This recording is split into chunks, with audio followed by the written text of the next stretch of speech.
tal? Bienvenidos a Café Reflexivo, un programa donde tocamos todo tipo de temas culturales, esotéricos, filosóficos y psicológicos. Es la mirada de cada uno diferente sobre el mundo que enriquece esta trama. Me presento, mi nombre es Jorge Muñoz, soy el creador y coordinador y el conductor de Café Reflexivo. Después me presento un poco más en detalle, pero vamos a presentar acá a los invitados, que son Oscar Schwarzer, que es ingeniero, él es psicólogo, psicoanalista y también profesor de yoga, o yoga, como le dicen. ¿Qué yoga? Lo correcto es yoga. Yoga. Y por otro lado, Ernesto Kilner, que es abogado y escritor. Me presento, yo soy counselor, psicólogo social y también soy escritor. El tema de hoy que vamos a estar trabajando, cómo mover una pelotita, es un tema interesantísimo, la libertad. ¿Qué es la libertad? También vamos a estar mirando libertad de qué, por qué liberarse y para qué. Todo un tema en el cual lo vamos a ver de distintos puntos de vista. Disparo con algo que es la libertad, de mi punto de vista. Es la capacidad que tiene el ser humano de hacer o no hacer. Podría resumirlo en decir sí o no, dentro de un contexto de conciencia, de yo decido dentro de mis posibilidades.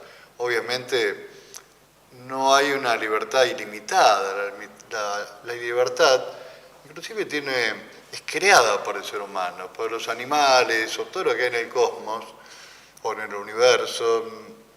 No sé si tienen libertad, hay cierta determinación, hay cosas que se mueven de alguna manera diferente al ser humano que también tiene capacidad de crear. Entonces la libertad también, desde Sartre, me voy a traer a un filósofo interesante, dice, la libertad es lo que haces con lo que te han hecho. Lo repito, la libertad es lo que haces con lo que te hicieron. Somos determinados por algo, pero tenemos la libertad de hacer con eso algo que queremos nosotros. Nietzsche, famoso y discutido filósofo alemán, dice, al menos una vez en la vida conviene poner todo en discusión. Sí, poner en duda todo. ¿Qué hago? ¿Por qué estoy acá? ¿Por qué tengo esta ideología? No es que pasa a hacer una rebeldía sobre todo, pero sí ponerlo en duda y yo después adhiero con más ganas a eso, o no. Me libero de eso. Interesante lo que dice Nietzsche. Y otro pensador que tiene 102 años, actual, 102 años y escribe, vive, está pensando en un mundo nuevo, 102 años, divino, Edgar Morin, dice, es una posibilidad de elección. Y el ser humano está determinado por un montón de circunstancias culturales, sociales, biológicas, inconscientes, espirituales, y dentro de ese marco, ahí tienen márgenes de elección. Y por último, otro, Krishnamurti. Vamos a lo más espiritual. Krishnamurti decía, maestro o pensador, filósofo hindú, existe la libertad cuando no hay confusión en la mente. La mente a veces está confundida. Bueno, mente está más cercano a este término de conciencia. Y algo para cerrar. Mi mirada sobre esto es, nosotros tenemos, los seres humanos, hay un evento, pasa algo y vos tenés una reacción a ese evento. Y esa reacción es como que tú eras programado por prejuicios, parásitos, o distintas cosas. Pero vos como ser humano tenés la capacidad de crear en un evento y hacer un espacio, como decían nuestras abuelitas, contá hasta 10. 10, 9, 8... Pensás que vas a hacer, y en vez de reaccionar, o reaccionar de acuerdo a tu karma, o tu programación, accionás como querés. Entonces sería evento, espacio, acción. Esta es la idea como para empezar a tirar la pelota y pensar entre todos y que vos logres un poquito más de libertad. Vamos a ver qué opinan nuestros amigos acá. ¿Quién empieza? Bueno, es muy interesante lo que dice Jorge, ¿no? Pero la libertad, de acuerdo a los distintos filósofos, porque es un tema más filosófico, por ejemplo, que psicoanalítico o psicológico, si bien el psicoanálisis lo tiene en cuenta, pero a veces se estudia como algo interno, porque si yo no hago lo que deseo o hago cosas en contra de mis principios o de mis proyectos, sí, tendré libertad para afuera, pero no la tengo adentro. Y también lo externo, ¿no? Que no haya impedimentos en el mundo que me rodea, social, político, lo que fuere, es la libertad externa. Hablando de la libertad interna, que es interesante, así como decía Jorge, hablando de Krishnamurti, Krishnamurti decía también que hay una especie de centro de los pensamientos en el psiquismo, y todo psiquismo tiene un grado de fragmentación, de división, porque todos tenemos dudas, contraposiciones, algunos miedos, alegrías a lo mejor muy fuertes. Entonces, esa división es lo que de alguna manera genera muchas dudas, genera conflictos, porque las ideas contrapuestas son un obstáculo, generan dolor. Entonces dice que hay que disolver ese núcleo de los pensamientos de manera que los conflictos se vayan atenuando o desapareciendo. Y eso lo hace un poco borrando también la historia personal. Si puedo cuento una cosa cortita, que es muy interesante. Hay una serie de libros un poco antiguos, que son las historias de Don Juan y Castaneda. Castaneda es un doctor en antropología que viene de Estados Unidos a estudiar a los indígenas de México, y se relaciona con Don Juan Matus, que es un brujo y un sabio indígena. Y Castaneda viene como un doctor a estudiar la antropología de él, y Don Juan Matus le dice cosas de él, que Castaneda se queda sorprendido. ¿Cómo pudo saber cosas internas que él no había contado?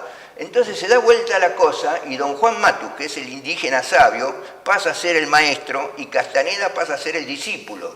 Y una de las primeras cosas que le dice Don Juan es: tenés que borrar tu historia personal. Y Castaneda le dice: ¿cómo voy a borrar mi historia personal si mi sabiduría y todo está en mi experiencia del pasado?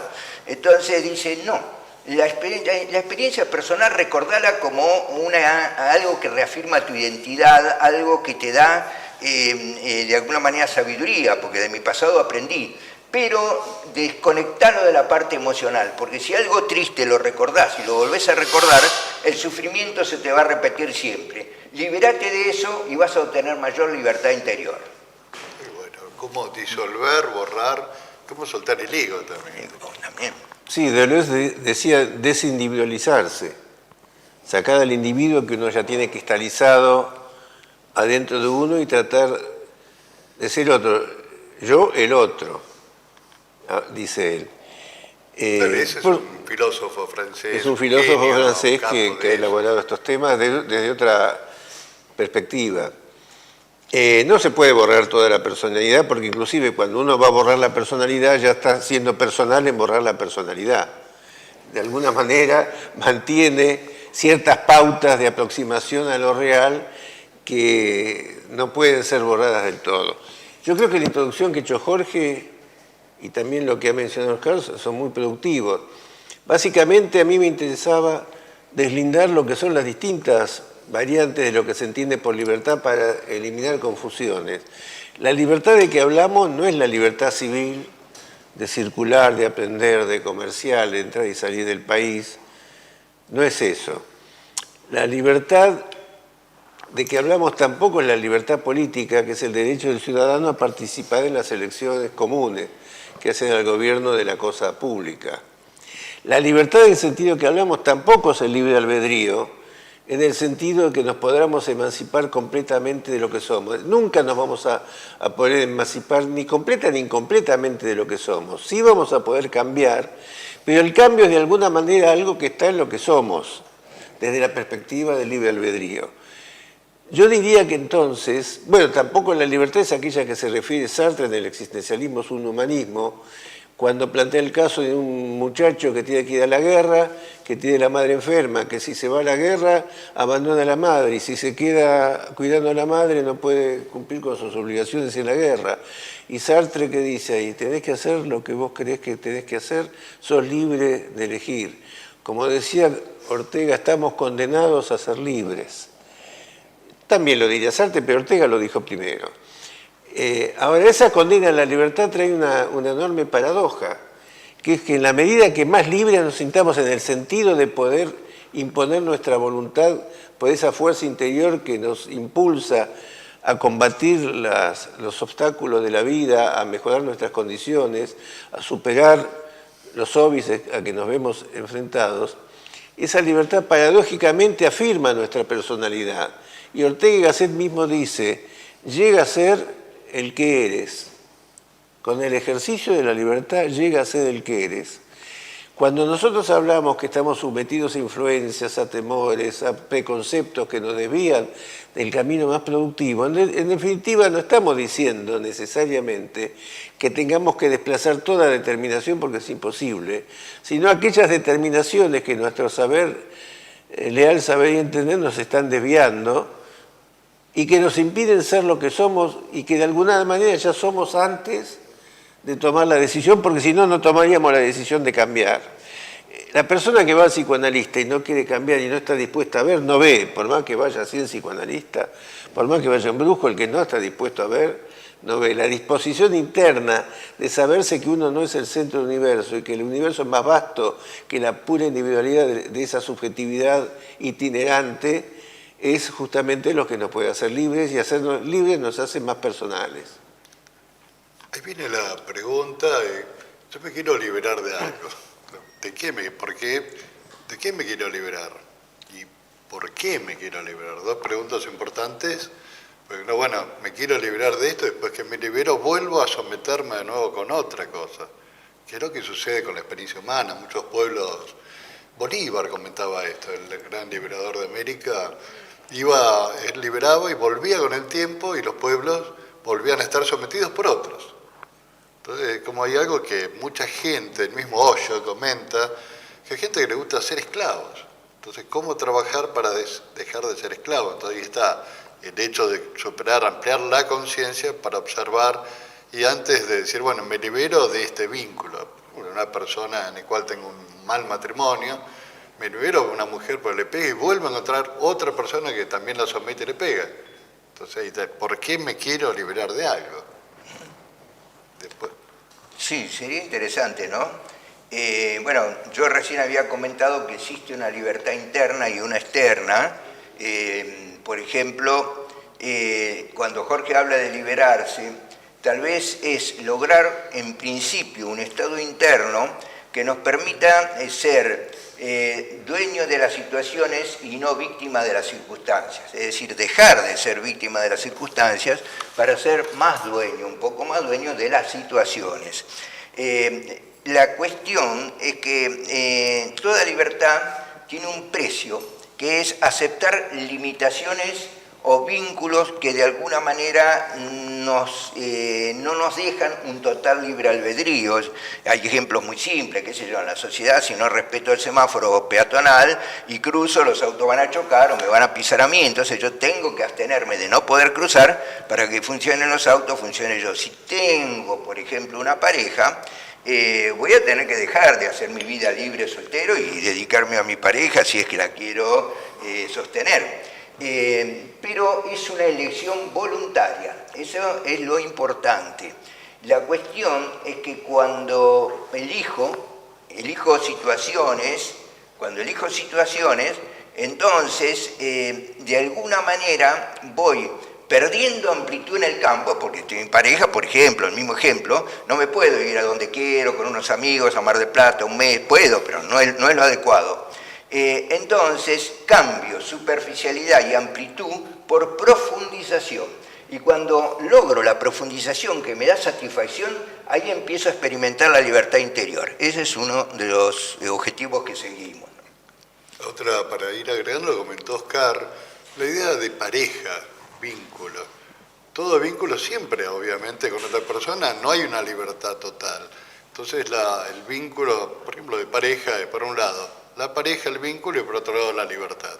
¿Cómo hacemos para usar esas dos instancias que pueden ser contradictorias? Con una palabra que últimamente es escaso, se está remodelando, compromiso. El compromiso, nadie se quiere comprometer.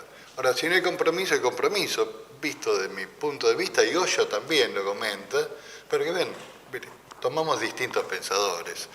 Hoyo habla de es el vínculo y la libertad está el compromiso. No sé qué opinás Sí, vos. también puede haber compromiso con uno mismo. Es decir, no necesariamente uno tiene que comprometerse con lo externo físicamente a uno. A veces mucha gente se enajena porque se olvida de que el primer compromiso es ser auténtico consigo mismo, como decía Erich Fromm, amarse uno mismo, porque sin la posibilidad de amarse uno mismo no puede amar ni aproximarse a los demás. Como el requisito número uno es tener autoestima en la relación con los demás. De modo que creo que estamos siempre girando alrededor de la idea, con lo que estamos hablando, de que en definitiva no gozamos de una libertad absoluta para hacer cualquier cosa, ni podemos emanciparnos de una causa de nuestra acción, ni podemos emanciparnos de las condiciones que hacen a las posibilidades de nuestra existencia y de nuestra coexistencia. Estamos limitados. Es imposible hablar de cualquier tema sin la idea de limitación. El hombre, todo ente en el universo está limitado, porque si no sería ese ente, sería el universo mismo. Hegel decía, si lo dejan crecer a un principio, dejamos crecer el yo indefinidamente, vamos a tener que el yo es todo el universo, que es la idea que tiene el chico cuando nace, por otro lado. Entonces, las restricciones que nos oponen la realidad no son un óbice para que no podamos tener una mayor fuerza interior, una mayor fuerza de voluntad, que es el verdadero ámbito en que se desarrolla, a mi modo de ver, la libertad. La libertad para poder manejar los obstáculos que se oponen a nuestra existencia con la mayor amplitud posible y, como dice Oscar, para conseguir esa mayor profundidad en cada relación. En definitiva, curiosamente, uno termina siendo esclavo de aquello que lo hace feliz, o lo hace más íntegro, o lo hace más digno. Es esclavo entre comillas, no es esclavo porque quede sometido a un mal exterior a él que lo domine, sino que es esclavo porque tiene un principio al que someterse que, aun cuando en ciertas circunstancias le pueda no ser conveniente acatar, siempre le va a traer en el largo plazo un mayor confort espiritual con el que sentirse íntegro, entero y satisfecho de sí mismo. Interesante lo que comenta Ernesto, me lleva a pensar dos cosas. Una, Spinoza. Spinoza habla seguramente de saber cuál es la causa que provoca tu potencia. Y Spinoza diría, todo aquello que te da alegría. Alegría. Y ahí estás en el presente. Obviamente la alegría se experimenta en el presente y tomo conciencia de las cosas. Pero tomar conciencia de las causas que crean libertad es un trabajo especial, porque la mayoría de la gente está programada, determinada por prejuicios, hay como diría el psicoanálisis lacaniano, o como diría el doctor Miguel Ruiz de los 4 acuerdos. Ahí no debería pensar también que hay determinismo. Creo que fue Fromm, que estaba en Alemania, ¿no? En Alemania nazi, y los americanos le habían dicho, venite a Estados Unidos, te liberás de esto, y él habían tirado un templo judío y había quedado en el piso, honrarás a tu padre. Entonces, eso lo tomó como una señal para quedarse. Y fue sometido obviamente a todos los vejámenes que fueron un campo de exterminio. Cosas como para pensar, ¿no? A veces hay cosas que vos elegís que vienen de tu historia. Por eso, mientras uno toma más conciencia, puede, digamos, tomar con más alegría la libertad, o la pequeña esencia de la libertad que uno le toca. Sí, lo que dice Jorge, ¿no? Y Ernesto, que tiene los dos aspectos, ¿no? La libertad exterior, por ejemplo, la libertad exterior la puede tocar Foucault, y la libertad interior, qué sé yo, la puede tocar Aristóteles, y por ejemplo Spinoza puede tener en cuenta los dos aspectos. Pero para dar una idea de por qué la libertad empieza por una cuestión de un estado interno, es interesante, podemos poner un ejemplo, alguien que está en una cárcel no tiene libertad obviamente, pero si esa persona u otra es puesta en un desierto donde está perdido y puede caminar para cualquier lado, no tiene rejas, no tiene límites, pero también está prisionero porque es todo igual y no sabe para qué lado salir. Entonces, aún libre de obstáculos físicos, no tiene la libertad, está perdido en el desierto. La cuestión está en que, yendo a la parte interior, ¿Cuántas veces vemos gente que por reacción o enojo con los padres, ya de adulto, hace lo opuesto, o porque un tío tenía determinada costumbre, repite esa costumbre, o porque tiene un recuerdo de algo de la infancia que le dijeron que eso era maravilloso, va y lo hace, y después reflexiona y dice, pero esto no es lo que yo quería, estoy respondiendo a una programación. Y ahí viene Freud, que habla con el concepto de inconsciente, y dice que, bueno, existe obviamente una parte del yo racional, que es simbólica, que es consciente, y una parte inconsciente que nos condiciona desde lo emocional y sin que nos demos cuenta. Es decir, que es una forma de limitación grande de nuestra libertad. Cuando eso ocurre, bueno, hay que de alguna manera, hasta donde se pueda, hacer consciente lo inconsciente y, bueno, el principal camino es hacer análisis, porque el análisis es un camino de autoconocimiento, porque yo voy conociendo mi inconsciente, pero también es un camino que como ya decido con más razonamiento en función de mis proyectos, de mis planes, entonces tengo más libertad. Es decir, que el psicoanálisis, el que se analiza, adquiere autoconocimiento, pero también adquiere más libertad interior. El que no se puede analizar, por alguna razón, que no consigue el analista, o un psicólogo que haga una psicoterapia, también puede hacer un trabajo de autoobservación. El yo tiene la extraña capacidad de autoobservarse. Puede hacer un trabajo aparte de la autoobservación, en esa autoobservación ver las contradicciones que tiene de las cosas que él hace y se arrepiente.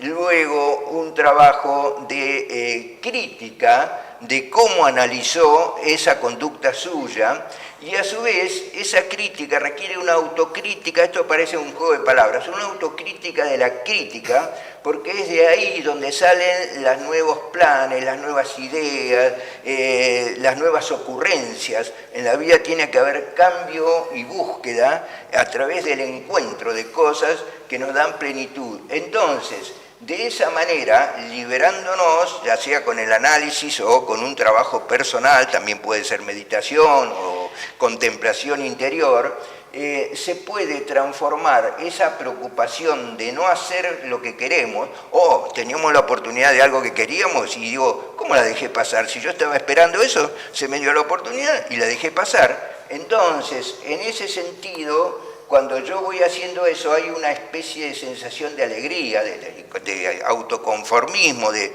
satisfacción, que la tengo que colocar en el presente y proyectarla en los planes del futuro. Ese es un buen camino. Sí, sacarse la mochila o sacarse la joroba, diría Nietzsche, cuando compara la condición del hombre que lleva esa carga inexistente para él aparentemente, como una joroba, como un camello.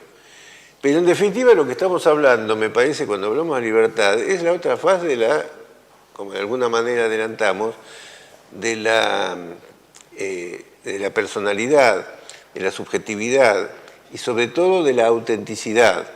El ser libre es el ser auténtico, aquel que responde en su acción, en su pensamiento, en su reflexión, aquello que él considera que realmente lo determina como esa persona que es en ese momento, sin perjuicio de los obstáculos que tenga que enfrentar afuera o internamente, pero sí de una manera consciente y auténtica, ejerciendo sus actos como si cada decisión que tomara se tuviera que tomar, como dice Nietzsche, eternamente, como si la decisión que se toma hubiera que tomarla durante todo el resto de la eternidad. Yo, en estas circunstancias, volvería a hacer exactamente lo que hice, me volvería a casar, volvería a seguir esta profesión, volvería a efectuar este acto, volvería a hacer esta acción, si yo llevo la convicción de que en esas circunstancias hice lo mejor que podía y que no hay manera de que de arrepentirme y de cargar con la culpa de no haberlo hecho, entonces quiere decir que yo he sido auténtico. La culpa, ya que tocamos de referir a este tema, que está asociado porque suele ser un elemento que contamina las decisiones, tampoco es necesariamente negativa. Es imposible un mundo sin culpa jurídica o sin culpa moral. Sería imposible criar a los chicos sin el concepto de culpa. No se puede estar controlando a todos los chicos, sino inmediatamente a través de transmitirle el super yo, diría yo. metiéndome en otro terreno que no es exactamente el mío, sino que ellos sepan que deben atenerse a ciertas reglas de juego respecto de ellos y respecto de los convivientes. Inclusive Marcos Aguinis escribió sobre esto un libro, El elogio de la culpa. Lo tengo en la biblioteca, todavía entonces, no lo puedo leer. Bueno, o tengo resistencia a leer, no sé qué, pero... Eso es lo que dice exacerbar la culpa hasta el extremo de la parálisis o de la colonización por los deseos de terceros. Ahí vendría otra idea. Aunque podemos ser perfectos. Para agregar algo de lo que estás culpable, pero Sí, para sí, montarme sí, la sí, idea sí. es, la última que queda es ¿para qué? ¿Libertad para qué? A veces te liberás, ¿para qué me quiero liberar? ¿Para ser feliz? ¿Para ir adelante? Esa es la pregunta, ¿para qué? Un libro que alguien que trata bien, les recomiendo. Krishnamurti tiene un libro que se llama La libertad primera y última, sumamente recomendable. Y hay otro libro de Osho que es La alegría de ser uno mismo. Osho no escribió ningún libro, en realidad son todas las charlas de él que están transcriptas y las pusieron como libro, pero ese es excelente, se los recomiendo, de Editorial Sudamericana. Sí. Bueno, creo que estamos llegando, nos falta poquitito, o si no seguimos redondeando. Yo diría que tomaría alegría, La pregunta es ¿para qué? tomaría alegría en un sentido amplio. Aquel que sacrifica su vida por otro también puede ser alegre en el momento de sacrificar su vida por otro, aunque esté sufriendo. Yo diría, llamaría alegría a estar en eje con un consigo mismo. La existencia falsa es aquella que no está en eje con uno mismo.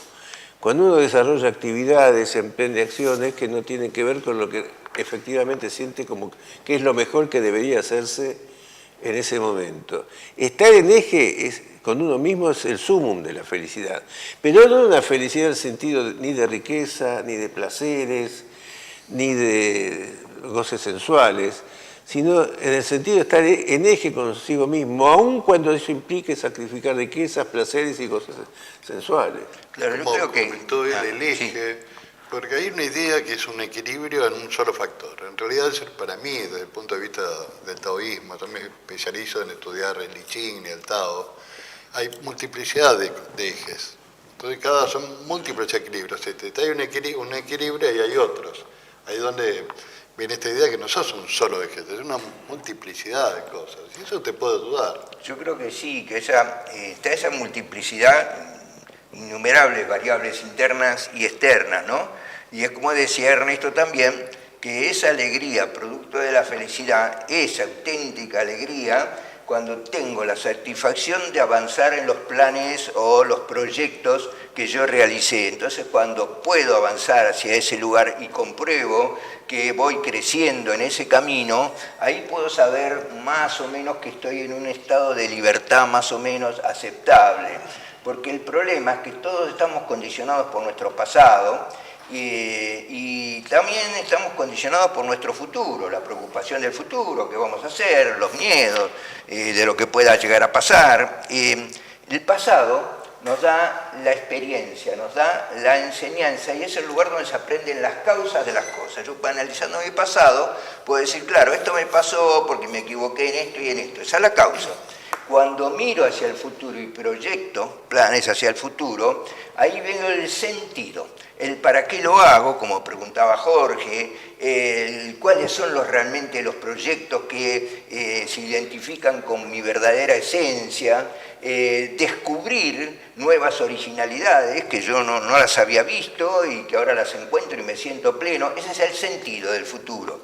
Y como decía Freud, que también lo dice Lacan, pero Lacan lo dice más complicado, no me quiero meter en eso, pero entre esa controversia o contraposición entre el inconsciente que nos hace hacer cosas que no nos damos cuenta y nos viene desde lo emocional, y entre lo racional, el sistema simbólico, que es el que me permite analizar, tener lógica, hay un choque. Pero hay una forma de compatibilización, de concomitancia entre ambos, como una especie de tolerancia entre los dos, y de alguna manera en esa concomitancia, en esa asociación de aceptar cuando hago algo que sé que me equivoqué, que no me gustaba hacerlo, pero además poder decidir rectificar o reorientar el camino de eso, empiezo a avanzar en el camino del autodominio, y el autodominio es el primer paso para la libertad interior, un autodominio razonado y que me da verdaderas alegrías,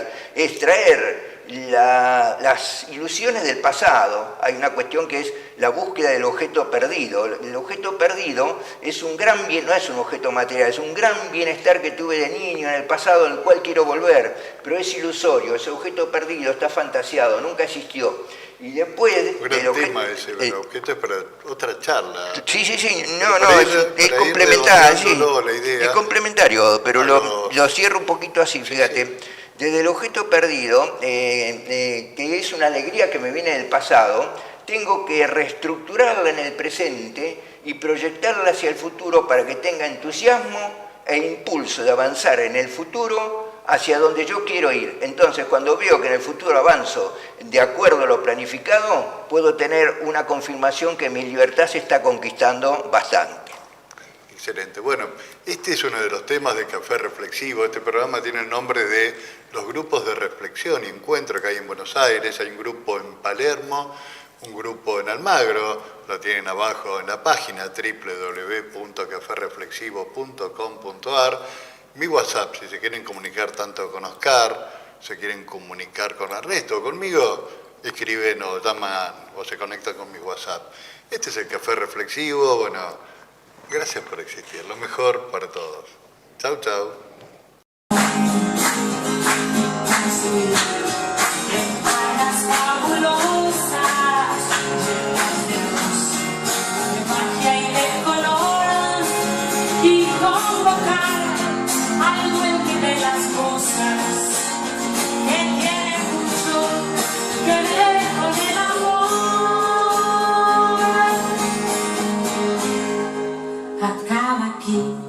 Historia del idiota que por el aire, como el aire libre, quiso volar igual que las gaviotas, pero eso es imposible.